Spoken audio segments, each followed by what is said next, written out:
What if the deepest, most unsettling truths about your past weren't revealed by, a person or a diary maybe, but by the actual shadows in your room? That's quite a hook. It really is. You share this incredible narrative with us, the whispering shadows of Alex's past. And Yeah.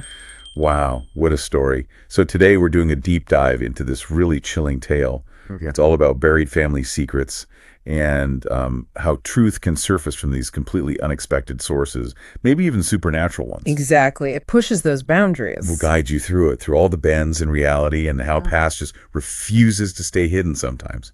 Get ready to question what you thought you knew about secrets, guilt, and maybe the unseen. Okay, so let's unpack this story. Let's start with Alex. Right. You introduce him as this 28-year-old graphic designer, living a pretty mundane life, right? Cramped apartment, downtown Chicago. Burning the midnight oil, freelance gigs, very relatable grind. Totally. His world is just ordinary. And that's what makes the first disturbance so jarring.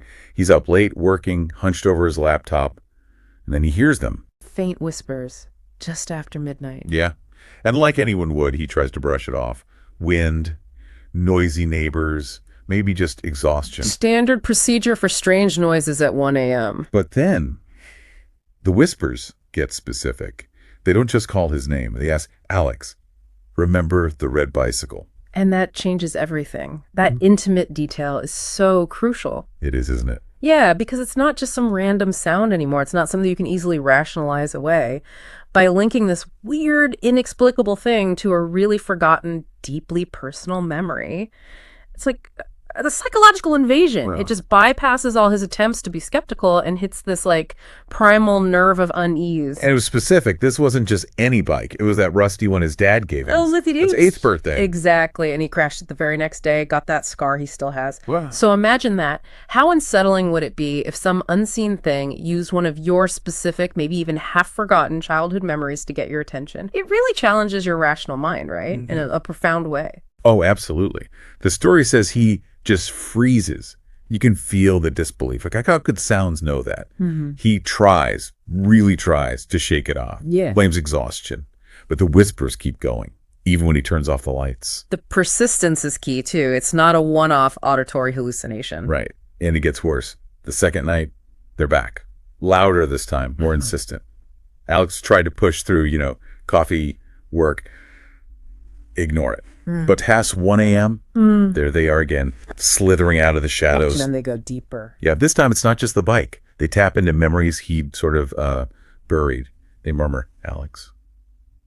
The attic in the old house, the box you weren't supposed to open. Okay, so this is a big escalation in the tension. Definitely. Because now they're not just pulling up some random childhood thing, they're pointing to a specific place, a forbidden place from his past. And the story mentions this is his family's old house back in Ohio, where he grew up. That attic was off limits, full of forgotten stuff. Right. And he has this vague memory of sneaking up there, prying open a box marked private, but he can't really remember what was inside.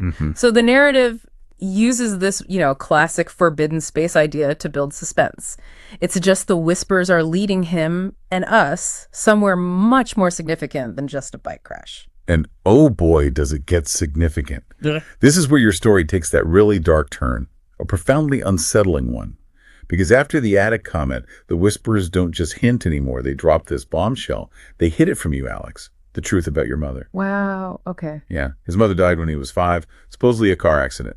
Hit and run. That's what his dad always told him. Just vague, warm memories left. Hugs, lavender scent, a lullaby. The usual fragments from early childhood loss. Exactly. And now these whispers are hinting it was something else, something sinister, a deep family conspiracy. So if we think about the psychological impact here, this is just massive. The whispers are attacking his entire core understanding of his past, his family. He's forced to question everything he thought he knew about his most fundamental relationships. This isn't just about a bike anymore. It's about the traumatic event that shaped his whole life. Right. And having that foundational story, especially one tied to a parent's death, challenged by something inexplicable. It would be overwhelming. Understandably, the story says he bolts upright. Denial. Fear. He thinks he's losing his mind. Of course. He even texts his best friend, Mike, desperately. Gets no reply. Isolated. Totally. The whispers fade when the light comes, but that seed of doubt, It's planted deep now. It's not going away. No way. It's taken root. Absolutely. So, moving on to the third night, Alex is kind of preparing now. He's scared, yeah, but also desperate for answers. He sets up his phone to record audio, just in case. Smart move. Or maybe a desperate one. Both, probably. He even does some superstitious stuff he found online, like putting salt on the windowsills. Burning sage he bought. Feeling ridiculous, I bet, but compelled. Totally. He feels ridiculous, but he has to do something. And then, late that night, the shadows stir again. But this time, it's different. They don't just whisper, they murmur. The story describes it as like voices overlapping, a chorus of ghosts. That change is significant. From single whispers to a collective murmur, it suggests a shift, maybe becoming more forceful, more like an accusation. That seems right. It feels heavier. Yeah, it's a really effective narrative device. It signals the increasing weight of whatever truth is coming. And boy, does it come. With this shift, the murmurs deliver the most shocking accusation yet. Alex, the accident wasn't an accident. Your father, he drove that night. Oh, wow. Targeting the father. His father, Robert. This quiet, unassuming guy, an accountant, loved fishing, bad jokes. Raised Alex alone after the quote-unquote accident. Worked 2 jobs. The betrayal hinted at there, it's just profound, almost unimaginable. And the murmurs don't stop there. They press him. Remember the arguments, the shouting behind closed doors. She wanted to leave him, take you with her. Ah, so they're unlocking his own memories now, too. Exactly. Suddenly, these fragments from his childhood start bubbling up. Raised voices, his mom crying, his dad's clenched fists, things he maybe blocked out. It's like the whispers aren't just giving him new info, they're forcing him to connect the dots in his own past, giving context to those buried fragments. That's a great way to put it. They're acting as a catalyst for his own internal world. Right, allowing him to confront a past he'd maybe carefully compartmentalized. And then the narrative lays out the true nature of the accident. He couldn't let her go, the car, the cliff. Yeah. It was no hit and run. Just devastating. This completely rewrites Alex's entire life story, his father's identity, everything. He's forced into this agonizing reevaluation. So his whole past is just imploding thanks to these whispers. He checks his phone recording, and it's there. Faint, yeah, but undeniably there. Whispers on the recording. Tangible proof, almost. Almost. He actually whispers back into the room like, how do you know that? Or what happens? The story says the shadows seem to shift then, coalesce into these vague shapes on the wall, and they give him a direct command, a really chilling one. Okay. We are the echoes of what was hidden. We see what you buried. Follow us, Alex. The truth is in the basement. Wow. A directive that pulls him right into it. Yeah, no more passive listening. He has to act now. Absolutely. That shift from just hinting to a direct command, that's pivotal. It pushes Alex from being just a recipient of scary info to an active participant. He has to go find the truth. And the basement. It's in his own building. Right there beneath his feet. It makes the threat feel so much closer, more immediate. It also raises that question, what happens when the whisper demands proof and the story actually provides it? Cold, hard proof. Well, Alex is clearly driven now. Yeah. Can't sleep. He grabs a flashlight, keys, and heads down to this musty, kind of moldy basement. A place he's never even been before. Never. His apartment didn't come with storage space down there. He had no reason to go. But the whispers guide him. Not just sounds, but like in his head now. They point him to locker 47, way at the far end. And tell him where the key is. Yep. The key is under the mat. And sure enough, under this weirdly out-of-place, tattered welcome mat, there's a small brass key. It opens the locker. And inside, let me guess, a box. A single, dusty, unmarked cardboard box. Exactly what the whispers hinted at back on the second night. And this is where the tangible evidence comes in, the proof that shatters everything. Completely. He opens it, and inside, it's all there.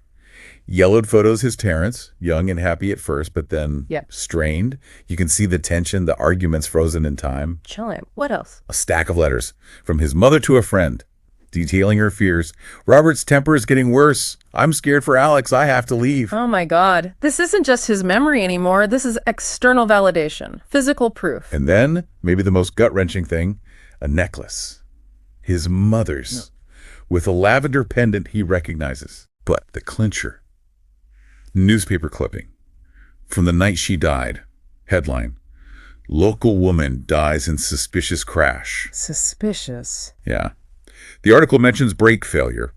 Okay, but crucially, witnesses reported seeing only one car near that cliffside road, his father's old sedan.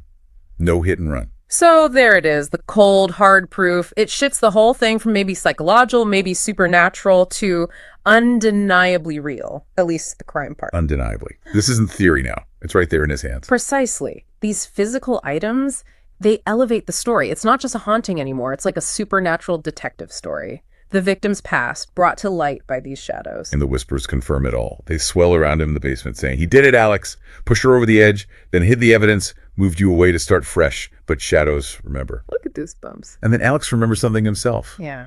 A chilling memory surfaces. His dad, years ago, saying, "Some secrets are better left in the dark, son." Oh, the layers of deception. Yeah. It's clearly deliberate concealment, not just the tragic accident he couldn't face. It's horrifying. So Alex stumbles back upstairs, clutches this box. The shadows are with him, no longer just in the corners, but like dancing on the walls, forming shapes from his past. Still demanding something. Yeah. He confronts them. "What do you want from me?" And they tell him. To face it, call him, ask. Force the confrontation. Exactly.